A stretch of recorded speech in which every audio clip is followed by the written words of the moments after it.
Kapag ako po ay nanalong kapitan dito sa ating barangay, marami po akong magiging project.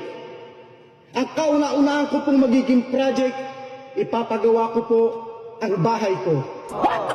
Bakit kanyo? Para naman kapag binisita nyo ko sa aming tahanan, maganda at presentable. Hindi po ba? Ang pangalawa ko pong magiging project, bibili po ako ng magandang sasakyan. Bakit kanyo?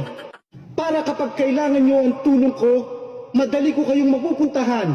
Hindi na po maglalakad ang inyong kapitan.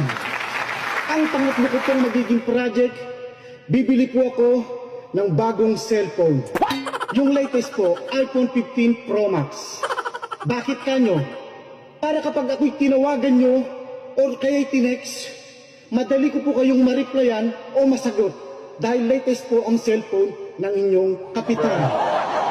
At ang pang-apat ko pong magiging project, ipapagawa ko po ang ngipin ko. Ipapabrace ko po or kaya ipapabineers. Bakit kanyo? Para naman kapag ngumiti ako sa inyo, maganda at hindi ngiting aso. Kaya sa darating na halalan, huwag niyo pong kalilimutan. Dating malakas mamulutan, ngayon ay manunungkulan. Nandito na ang ating